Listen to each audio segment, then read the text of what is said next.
Good afternoon, Miss Maria Leia.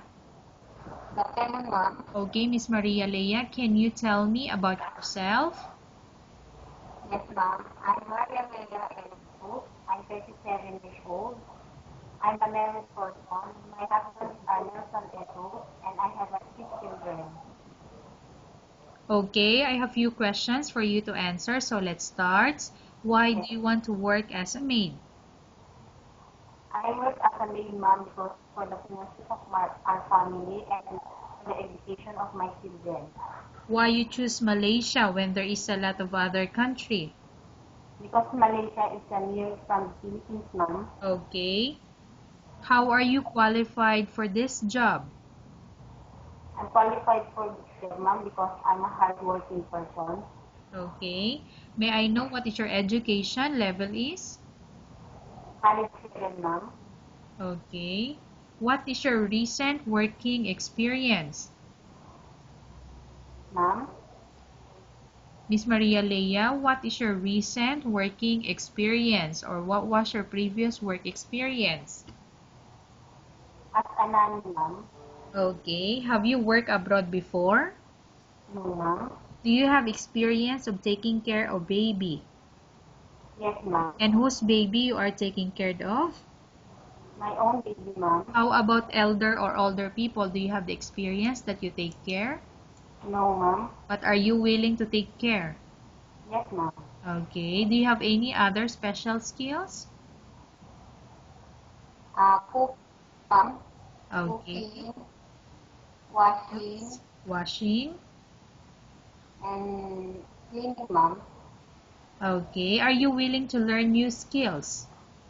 Yes, ma'am. Are you willing to work with a family where the mother-in-law or any relatives stay together? Yes, ma'am. Currently, are you still working now? No, ma'am. Do you know how to cook? Yes, ma'am. What sort of food can you cook? A Filipino food, ma'am. Can you give me example? What are those Filipino food that you can cook? Adobo, chapsuy, sinigang, and tinola, ma'am. Okay. Are you aware that you will have to do washing, cleaning, ironing, and cooking?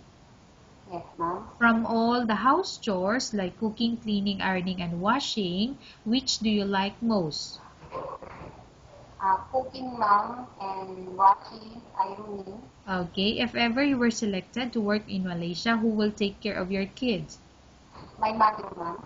You are not allowed to use handphone or cell phone during working hours. Yes, ma'am.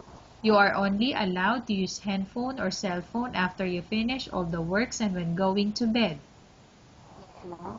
You are strictly needed to surrender the handphone to your employer in the morning, and your employer will return back to you once you're going to bed. Yes, ma'am. If ever your employer finds out that you're abusing your handphone and it's affected your work performance, your employer will confiscate your handphone and you're not allowed to hold it anymore. Instead, your employer will allow you to call to your family 3 times in a month. You're only allowed to bring normal phone and you're not allowed to bring smartphone. Are you agreed for the terms and condition? Yes, ma'am. Are you agreed to the rules and regulation for the handphone? Yes, ma'am. How many years is the contract as you agreed and understand? 2 years contract, Can ma'am. you describe for me your ethics or your attitude? I'm polite, respectful, and patient, ma'am. Okay, how can you assure to us that you will work hard in Malaysia? Ma'am. How can you assure to us that you will work hard in Malaysia? What will you do? Miss Maria Leia, can you answer the question? How can you assure to us that you will work hard in Malaysia? What will you do? As a domestic helper, ma'am. Yes, I'm asking about your work. So what will be our assurance that you will be working hard in Malaysia? What will you do? I'm I'm a working because I'm a working person, ma'am. You are a hardworking person, so you mean you are Yes, going to ma'am. work hard. Yes, ma'am. Can you promise not to use the telephone without the permission of your employer? Yes, ma'am. Can you promise not to put on makeup but to dress properly while work? Yes, ma'am. Can you promise not to invite friends and relatives without the consent of your employer? Yes, ma'am. Can you promise not to ask for advance salary from your employer under any circumstances? Yes, ma'am. Do you really understand of the rules and regulations of the agency? Yes, ma'am. Do you pay any placement fee for you to come to Malaysia to work as a maid? No, ma'am. Do you have any history of sickness, example breast cancer or any other illness?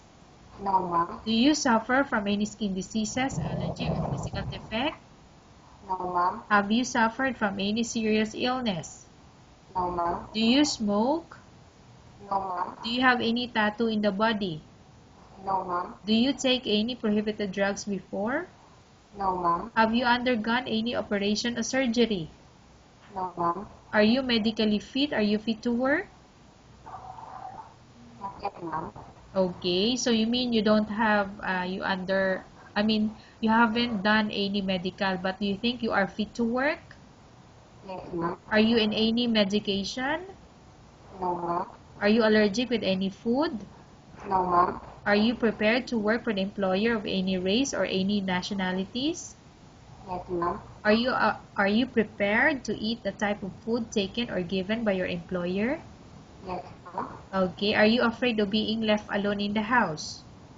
Yes, ma'am. Are you afraid of being No, left ma'am. alone? Okay, I'm going to repeat again the question. Listen carefully. Are you afraid of being left alone in the house? No, ma'am. Are you afraid of dogs or other pets? No, ma'am.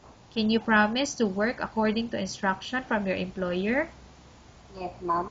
Do you have any immediate family working in Malaysia? No, ma'am. Okay, Miss Maria Leia, we have finished our question section. Let's go to case study. I have a case study for you and I want you to answer me truthfully.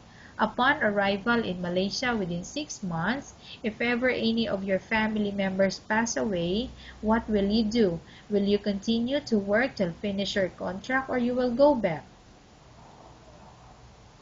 I will finish my contract now. Okay, tell us about yourself and why do you want to work in Malaysia as domestic helper?